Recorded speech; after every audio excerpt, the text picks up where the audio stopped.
ٹھیک ہے جی. میرا خیال ہے کہ ایک نعت رسول مقبول جو ہے ٹرانسمیشن کا حصہ بنا لیجیے, اور حافظ سید ثقلین حیدر, مجھے بڑا ہی سرور آتا ہے جب یہ پڑھتے ہیں. جی بسم اللہ حافظ صاحب.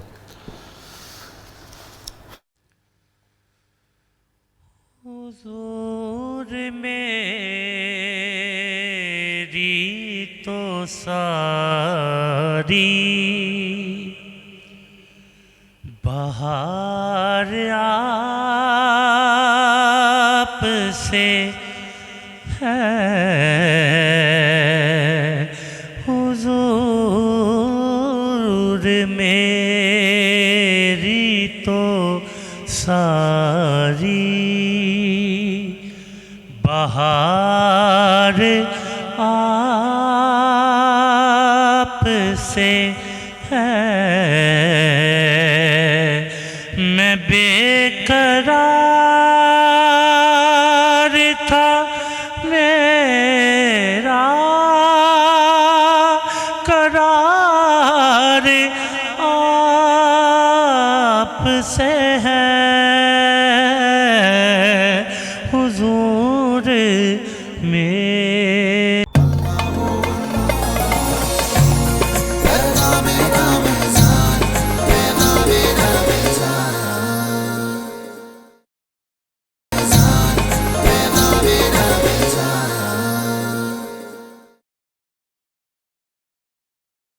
بہار آپ سے ہے, میری تو ہستی ہی کیا ہے, میرے غریب نواز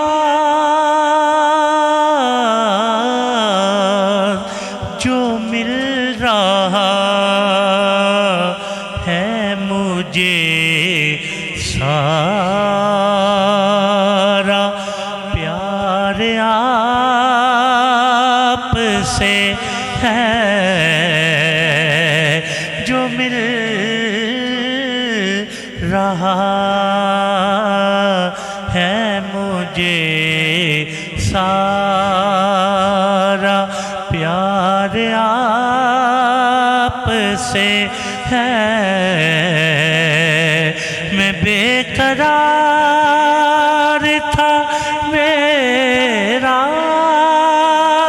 قرار آپ سے ہے,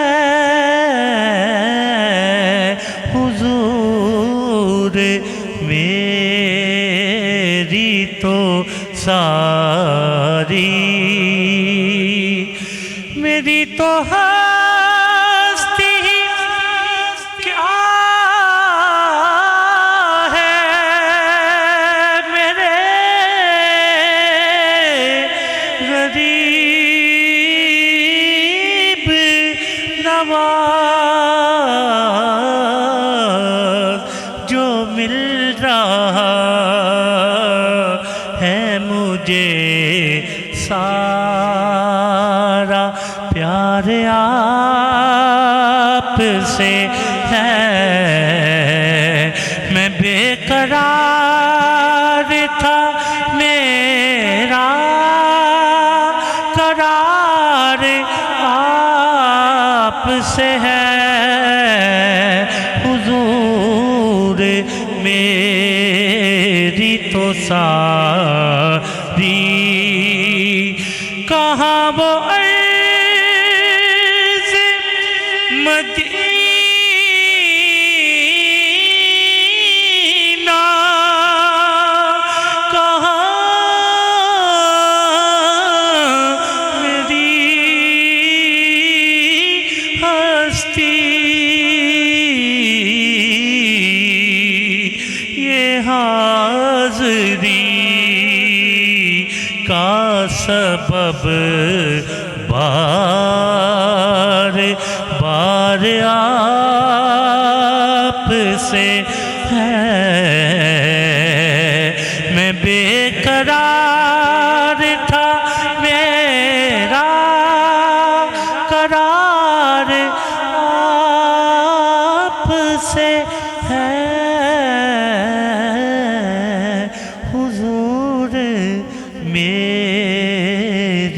تو ساری.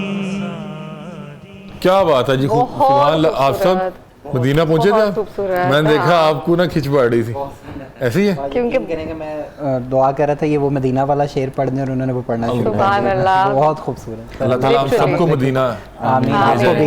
ہم سب کو. میری تو ساری بہار آپ سے ہے, میں بے قرار تھا, میرا قرار آپ سے ہے, اسی میں ساری چیزیں سموئی جاتی ہیں. اور نشریات میں آگے بڑھتے ہیں, میں دونوں علماء کرام سے سوال یہ کرنا چاہتی ہوں, اگر ہم علم کی بات کر رہے ہیں تو مجھے لگتا ہے اساتذہ کی جو اہمیت ہے اس کو بھی تھوڑا ڈسکس کر لیا جائے, کیونکہ آج کل کی جیسے ہم جنریشن کی بات کرتے ہیں, ہمارے والدین نے ہمیں جو ادب سکھایا تھا کہ اگر اساتذہ کی رسپیکٹ کرو گے تو وہ چیزیں یا آپ جو جس حصول کے لیے چاہتے ہو ویسے ہی حاصل ہو جاتی ہیں. تو اب نہ وہ اسٹوڈنٹس ہیں نہ وہ ٹیچرز ہیں, تو اس سے ہم کیا کہیں. میں اس پہ ایک بار پہلے بات کی تھی کہ ایک وقت تھا کہ جو بچہ ہوتا تھا اس کے استاذہ کو شادی پہ بلایا جاتا تھا اور لوگ بتاتے تھے کہ یہ میرا شاگرد ہے, یہ اس کا استاد ہے اور اس سے انہوں نے قرآن پڑھنا سیکھا.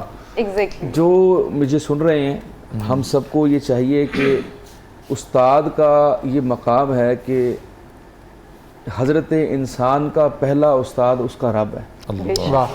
ٹھیک ہے, اللہ تعالیٰ نے وعلم آدم الاسماء کلھا, تو آدم علیہ السلام کو سکھانے والے جو ہیں وہ رب العزت کی ذات ہے.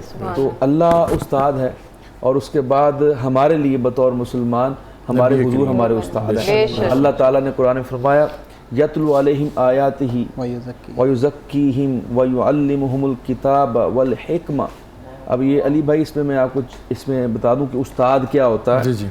حضور اکرم صلی اللہ علیہ وسلم ایسے استاد ہیں کہ جب حضور کے اوپر یہ 4 ذمہ داریاں تھیں, 4 گانا منصب نبوت, فرائض منصب نبوت تھے جو آقا علیہ السلام نے بدرجہ اتم ہمیں عطا فرمائے ہیں, اور ان کو مکمل جو ہے لائبلٹی کو جو اللہ تعالیٰ نے ڈالی تھی وہ پوری کی ہے.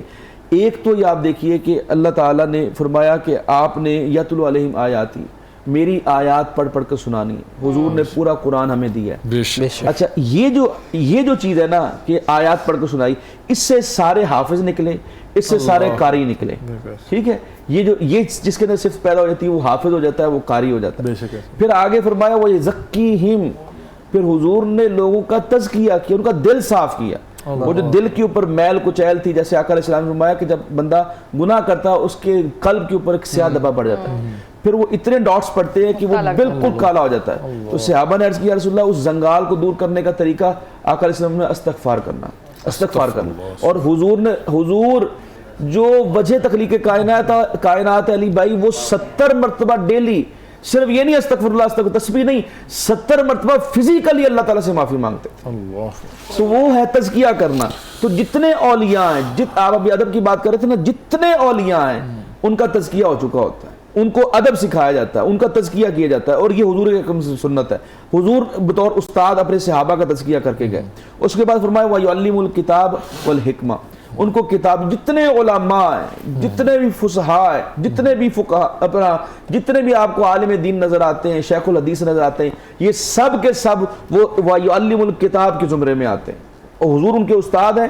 اور آگے جتنی بھی وہ ایک سلسلہ چلا ہے, اور آخر میں فرمایا والحکمہ, اور حضور نے حکمت سکھائی ہے. تو یہ جو فقیہ ہوتے ہیں نا, ہم جو تقلید کرتے ہیں آئمہ کی, یہ آئمہ کچھ زیادہ نہیں ہوتے, فقہا کم ہوتے, ان کے پاس حکمت ہوتی ہے, ان کے پاس دلیل ہوتی ہے کہ کس آپ نے اللہ کے رسول کا اور اللہ تعالیٰ کا اس میں کیا فرمان تھا, اس میں سے کیا استنباط کیا جاتا ہے.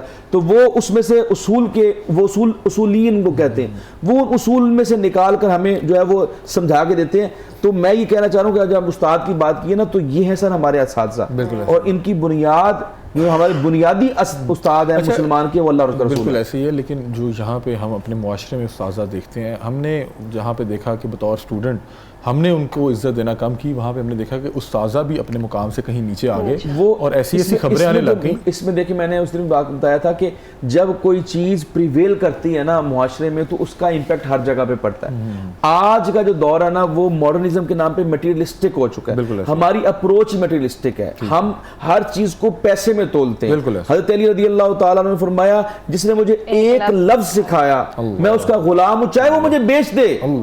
یہ حضرت علی جو علم کے باپ اپنا حضور اکرم صلی اللہ علیہ وسلم کے فرمان کے مطابق آپ دروازہ ہیں علم کا, تو وہ فرما رہے ہیں کہ مجھے ایک لفظ میرا کچھ سکھا دے گا, میں اس کا غلام ہوں. اور ہمیں کوئی سکھاتا ہے تو ہم اب کہتے آپ ہیں کہ ہمیں دیکھیں اب یہ تو اپروچ تھی نا استاد, اب ہم نے جب اس کو مارکیٹ بنا دیا اور جب ہم نے استاد اور شاگرد کے رشتے کو بائنگ اور سیلنگ میں چینج کر دیا, ایک کہہ رہا ہے میں پروڈکٹ بیچ رہا ہوں اور ایک خرید رہا ہے, تو جب اسٹوڈنٹس یہ سمجھیں گے کہ یہ مجھے اگر پڑھاتا ہے تو یہ مجھے پیسے لیتا ہے, میں اس کو فیس پے کرتا ہوں, اگر تو دکان اور گاہک والا وہ رشتہ بن جائے گا تو پھر تو ظاہر بات اصول بدل جائیں گے. اچھا یہ ایسی علم ہمارا ٹاپک ہے, یہ کالا علم اور نوری علم, یہ بھی کیا یہ قرآن مجید سے کیا جاتا ہے یا کیا؟ اس حوالے سے مجھے تھوڑا سا بتا دیں بنیادی طور اگر آپ کو اس حوالے سے پتہ ہے. یہ تو روحانی طور پہ اس کا روحانیت کا جواب ہے, جو تزکیہ کے اندر میں آپ نے بتائی تھی اس کے اندر یہ مختلف فیزز ہوتے ہیں, یہ پورا ایک ٹاپک ہے. بہرحال یہ ہے کہ جو چیزیں اللہ اور اس کے رسول سے یا قرآن پاک سے یا سنت سے استنباط کیا جاتا ہے اس کو ہم ایک عمومی طور پہ معروف طور پہ نوری علم کہہ دیتے ہیں, ٹھیک ہے.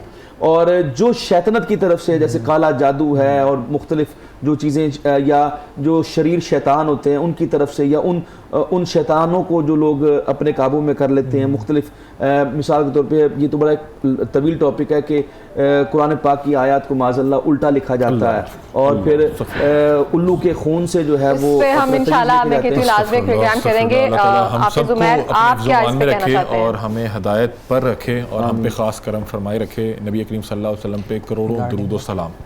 جی سر, آپ کیا کہنا چاہتے ہیں اس پر؟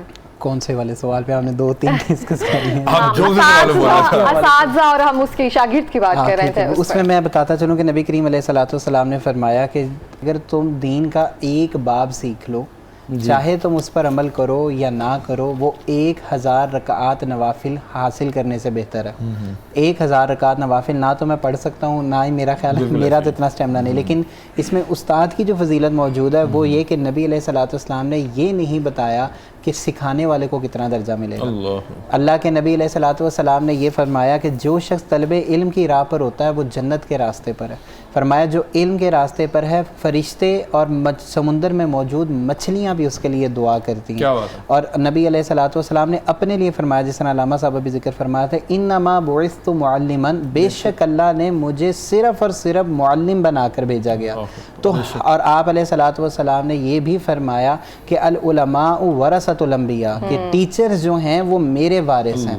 یہ بہت بڑا سٹیٹس ہے, اس سے بڑا میرا نہیں خیال کوئی اور چیز ہو سکے. فرینکلی عمیر بھائی یہ بھی ایڈ کر لینا, آقا علیہ الصلوۃ والسلام نے فرمایا کہ جس طرح شہداء کا خون تولا جائے گا نا, علماء جو سیاہی سے لکھتے ہیں وہ سیاہی جو ہے وہ خون کے طور پر تولی جائے گی. اس کی سب سے بڑی ریزن اگین وہی ہے کہ ٹیچر کا یا مینٹور کا جو امپیکٹ کسی کی بھی لائف پہ ہوتا ہے.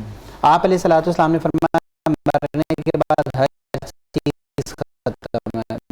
طویل حدیث ہے, میں صرف ابھی اس طرف آؤں گا. آپ علیہ السلام نے فرمایا مگر وہ علم باقی رہے گا جو تم دوسروں کو سکھا کر جاؤ گے. اور علم ایک ایسی چیز ہے سر, وداؤٹ اینی مطلب ایگزیجریشن, ود ایکسٹریم ہیوملٹی, کہ ہم جو یہاں بیٹھ کر ابھی آپ سے اور باقی آڈینس سے عزت وصول کر رہے ہیں وہ بھی صرف علم کی وجہ سے. تو علم کی وجہ سے. اور میں دوسری ایک بات کہتا چلوں گا جو آپ نے بتایا تھا, مطلب لوگ یہ بات کہتے ہیں, میں اپنے آڈینس سے یہ ریکویسٹ کروں گا, میں اپنے اسٹوڈنٹس کو بھی کرتا ہوں کہ بیٹا آپ پرفیکشن کی طرف جائیں. اگر آپ علم کی پرفیکشن حاصل کر لیں گے تو جو پیسے ہیں یا فیم جو ہے وہ اس کا بائی پروڈکٹ ہے. مطلب I can see with extreme humility and proud as well کہ اللہ کا کروڑ شکر ہے, جب میں اسلامیات کو ایز سبجیکٹ مطلب سبجیکٹ اسپیشلسٹ آپٹ کر رہا تھا تو میری ساری فیملی, سارے ارد گرد والے اگینسٹ تھے کہ کیا کر رہے ہو, مولوی بننے. Exactly, yes, those are the words. لیکن الحمدللہ رب العالمین, میں اللہ کا کروڑ شکر ادا کر رہا ہوں کہ میں اللہ کا بہت شکر ہے کہ بہت اچھی طرح سے بہت ساری اچھی انسٹیٹیوشن سے بہت اچھے پیسے لے رہا ہوں. پوائنٹ یہ کہ اگر یہ سبجیکٹ بھی ایسا ہے تو یہ بائی پروڈکٹ ہے. ہم جو غلطی کرتے ہیں وہ یہ کہ ہم علم کو صرف اور صرف فیم کا ذریعہ سمجھتے ہیں. اب آپ دیکھتے ہیں یوٹیوب ہے, social media, chat G P T سے ایک ویڈیو آپ نے وائرل کر لی, وہ ایک تو ہو جائے گی لیکن وہ عزت آپ کو کبھی نہیں مل سکے گی. اور میں اللہ کا کروڑ شکر ادا کرتا ہوں, مجھے لگتا ہے کہ استاد کی زندگی سے بہتر شاید ہی کسی کی ہو. ایک تو یہ نبی علیہ السلام کی سنت ہے, اس نے لوگوں کو سکھانا ہے. اور دوسری چیز یہ کہ سر وہ اگر آپ صحیح معنوں میں سکھا رہے ہیں تو وہ بچوں سے جو رسپیکٹ آپ کو ملتی ہے وہ اس کا کوئی الٹرنیٹ نہیں ہے. اور میں نے تھوڑا ٹائم پڑھایا بھی تھا, اس کے بعد مجھے ٹیچنگ. آپ نے کیا پڑھایا تھا؟ میں کوئین میری میں بی ایس پڑھایا تھا. اچھا, ویری گڈ. ہمارے ساتھ ٹیچر اقرا ملک موجود ہیں اور میرا خیال ہے کہ یہاں پہ اختتام کی طرف بڑھ رہے ہیں, لیکن میں چاہ رہا ہوں کہ ہم کیوں نہ ثقلین بھائی پہ اختتام کریں. تو اس سے پہلے سجاول بھائی کو بھی ایک نعت رسول مقبول کی جو ہے دعوت دیتے ہیں اور پھر انشاءاللہ ایکسٹرو اختتام میں پھر ثقلین بھائی سے دوبارہ ایک بار نعت رسول مقبول سنیں گے. نبی کو مظہر شان خدا کہیے بجا کہیے، نبی کو مظہر شان خدا کہیے بجا کہیے، شہ عالم امام انبیاء کہیے بجا کہیے، شہ عالم امام انبیاء کہیے بجا کہیے،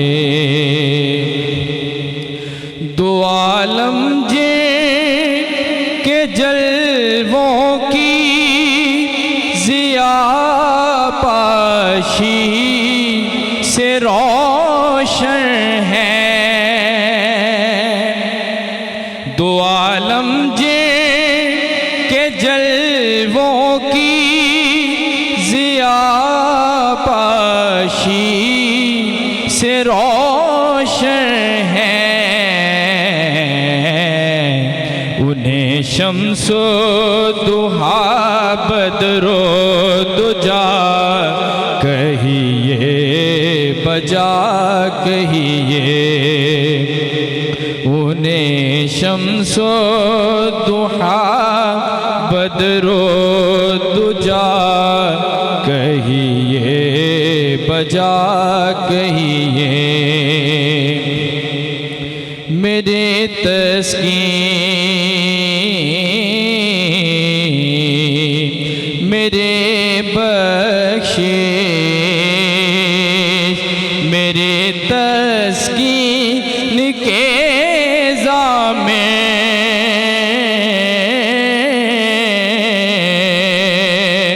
میرے تسکین میرے بخشش میرے توقیر کے ضامن،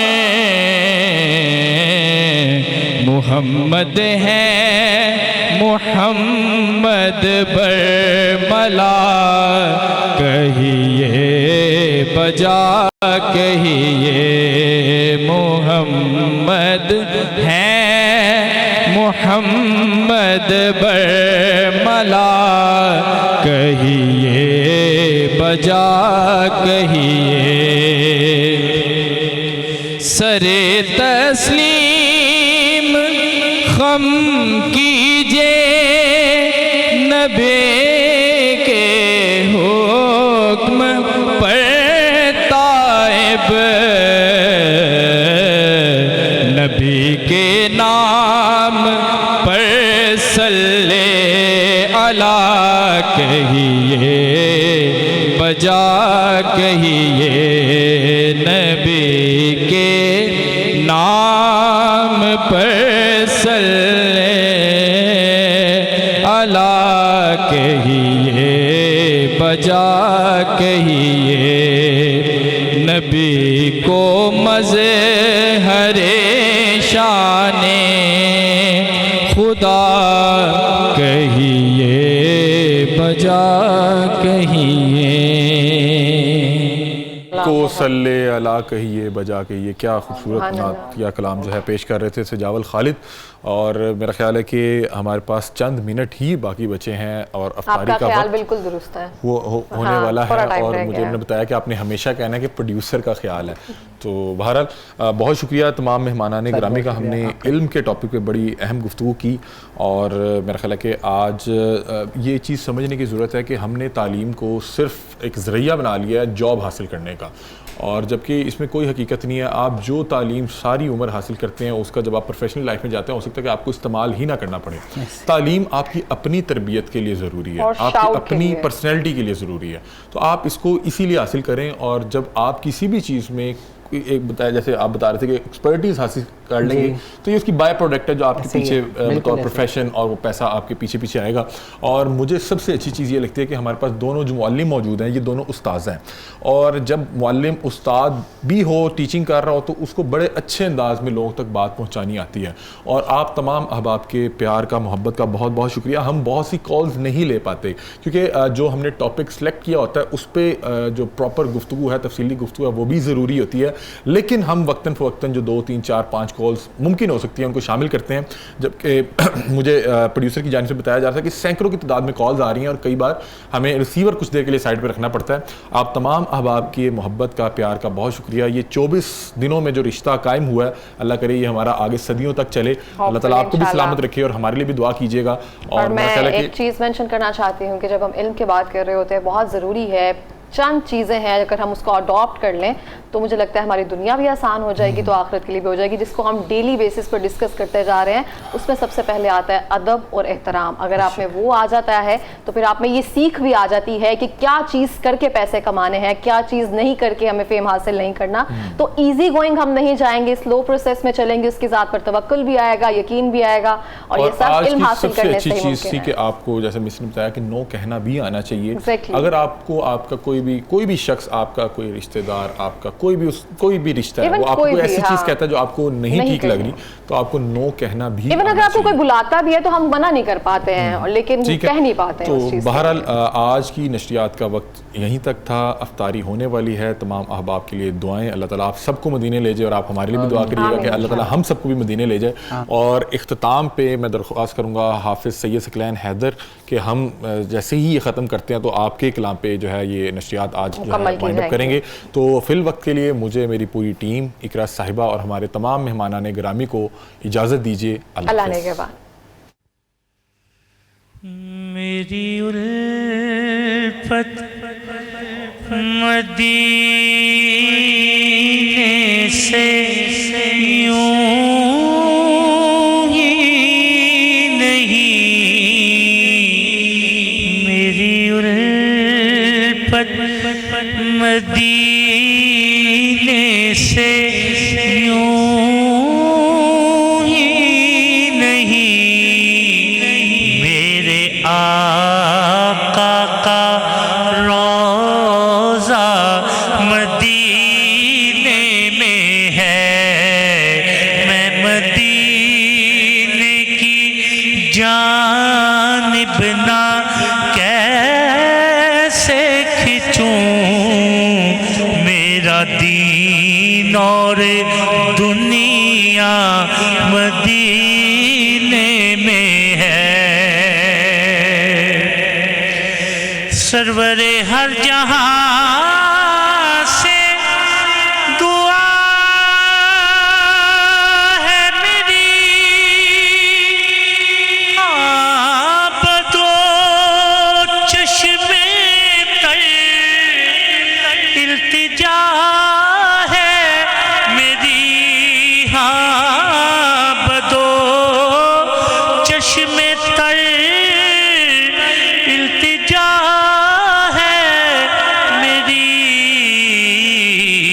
ان کی فہرست میں میرا بھی نام ہو, جن کا روز آنا جانا مدینے میں ہے, ان کی فہرست میں میرا بھی نام ہو, جن کا روز آنا جانا مدینے میں ہے.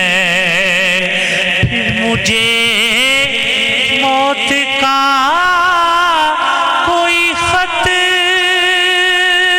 نہ ہو, موت کیا زندگی کی بھی پرواہ نہ ہو, موت کیا زندگی کی بھی پرواہ نہ ہو. کاش سرکار ایک بار مجھ سے کہیں, اب تیرا مرنا جینا مدینے میں کاش سرکار ایک بار مجھ سے کہیں اب تیرا مرنا جینا